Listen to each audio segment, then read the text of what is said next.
Welcome to the Content Amplified podcast, brought to you by Masset.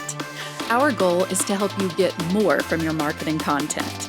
Each episode is a 10 to 15 minute interview with industry experts that share amazing insights to help you squeeze as much juice from your content as you possibly can. Here's today's interview. Welcome back to another episode of Content Amplified. Today I'm joined by Joey. Joey, welcome to the show. Thank you so much. Joey, I'm excited to have you here. Today's going to be a fun discussion, super timely, but before we dive in, let's get to know you. A couple questions we ask everyone. What do you love about content? What do you love about marketing? And then let's just get to know your background a little bit and hear a little bit about you. Well, high school and college, I worked in radio. And I'm going to tell you, being an online DJ back in the late 80s, early 90s was a chick magnet. But beyond that, there were things that I liked about being in radio that went way, way beyond being on air. I started hanging out with the promotions managers. I loved how the radio station were being promoted. Operations managers, music directors, program directors, seeing how or why they were doing things the way they were doing to give the radio station the brand that it had. That became much more interesting to me. So my focus became marketing. Out of college, I started out in a small marketing firm that did music and messages on hold. In fact, they were the company that originated that concept. And then I just built upon things as I went along from position to position, completely self-taught. I like to consider myself a wearer of many hats. And I think anyone listening that has worked in a small agency or a small company, even up to medium-sized ones, understand that the budget isn't always there to do what needs to be done. So it falls upon the few people working in the trenches in the marketing department. And if a boss would ask me, hey, can we do such and such? The answer is always yes, even if you don't know how to do it. And you go home that night, you teach yourself how to do it, you come back, and then you save the day. What I love about content, Ben, is I like knowing that I am boiling things down into terms people understand. People are always talking about, can you write B2B and can you write B2C? Well, of course, but I also use a term B2B light, where I'm writing for business, but I'm doing it in such a way that people who aren't in the technology side of things could also understand. I love it, and that's a great background. Well, Joey, we're going to have a conversation that I think a lot of marketers are also having right now, and we're going to talk a little bit about generative AI and how that plays a role in marketing and what our thoughts are and kind of have an open discussion about it. One interesting thing you said to me before we started the podcast, it's kind of a polarizing subject. Sometimes it's difficult to say, well, I hate it, I love it, because you're not quite certain about the opinion of the other person talking to you. Why do you think it's such a polarizing subject? Why do you think some people absolutely love it? And why do some people absolutely hate it? And then everything in between?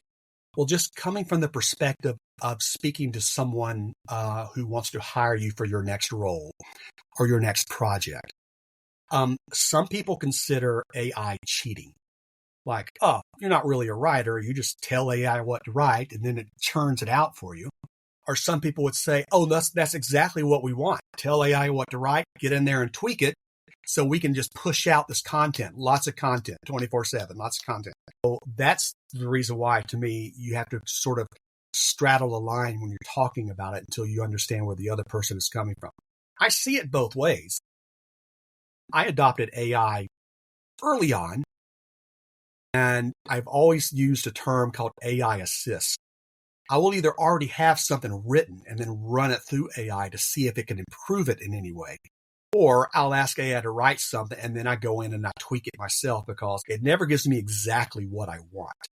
I really latched on to it after I'd started using Grammarly. And Grammarly has an AI suite now. I don't know if you would consider the original Grammarly AI, but it kind of was because it would tell you how to reword things to make it better. It would correct grammar for you, things of that effect. I use it sparingly. I tweak it as it comes. Like I said, AI assist. And you're looking at it, and people often talk about, really not the assisting side of things, but really the replacement side of things. People are nervous that AI is going to take their jobs. And honestly, there have been business leaders that have replaced entire copywriting teams just because of AI and things like that. But you have this great mentality of AI assisted. How should businesses, in your opinion, look at AI and the team that is using it, the efficiencies gained, things of that nature? What's kind of the mentality that people should take when they're looking at AI and its role on a marketing team? Eventually, everything's going to sound the same when you read it, right? It's all going to sound generic and canned from one website to the next, from one company to the other. It's going to sound like the same. It's going to sound like the same copywriter wrote everything for everybody. And even now,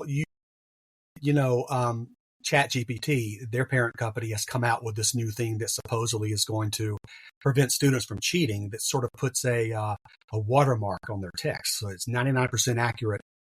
They can tell if something was AI done with AI. To me, that's a red herring. You don't need that type of technology. A good writer can look at a piece of content and they can tell if it's AI, right? I always say, give it the movie trailer test. If it starts with, in a world of podcasts, one person stands alone, then that's AI. In the realm of, in the world of, in the capacity of this, in the land of that. It always starts that way. There are just little hooks that you could read throughout AI pieces that tell you, well, some of this was done with AI. That's where you need the qualified writers at, right? So your AI generated content doesn't look and read and sound like everybody else's AI generated content. I love that. So where do you see AI going? Do you think eventually the AI systems will have the ability to have more unique content? Is it going to come to a point where it can write the entire material as opposed to assisting? Where do you kind of see the industry going? Well, I don't know how the industry works now. I'm not completely sure how the technology works. I mean, I know the overlaying things, they absorb all this content and libraries and stuff online and then spit it back out based on your instructions. But eventually it's going to have so many voices in the AI system. You will be able to write something that looks completely original, that reads close enough to your brand voice. And it's probably going to displace a lot of people. But I still think there's always going to be a place for quality writers. That's not even accounting for AI generated art, pictures, and video and things to that effect. AI will never be able to get it completely right. I think there's an interesting element here with AI, and you mentioned the word, but like originality, where AI is really good, at least today, at replicating, understanding, regurgitating what it has been trained on. And for most use cases, that's really, really helpful to feed it a lot of information, get really good answers, things of that nature. But when it comes to true creativity, no piece of art is truly, and again, today, I can't see AI actually creating a piece of art in a style that has never been seen before.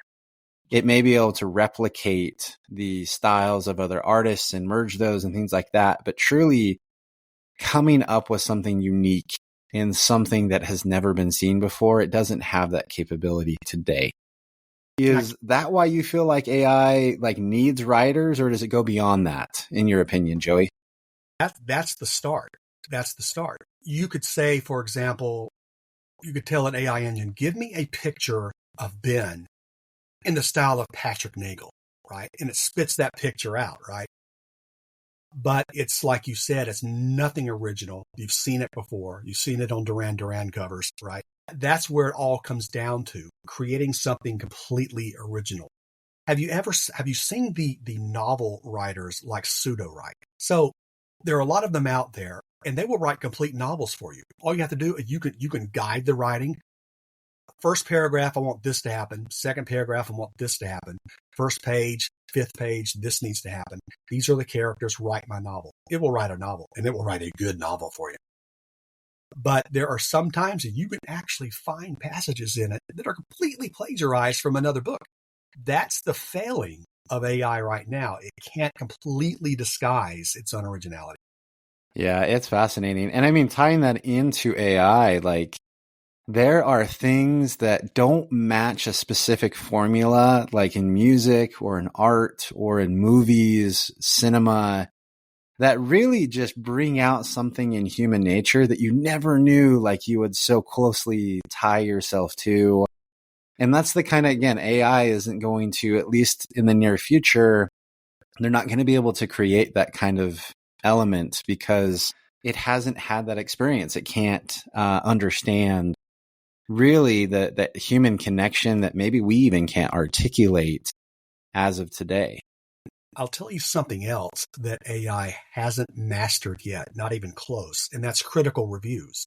My wife is a vocal coach in the Atlanta area, one of the leading vocal coaches. And I write a lot of content for her website about vocal technique and studio spaces and the best equipment to record your voice and things to that effect. But then we decided to launch another website that was just music related, bands, concerts, music culture, that type of thing, for two reasons. Number one, we could run her banner ads all day long and then we get these backlinks on there, right? But you can't tell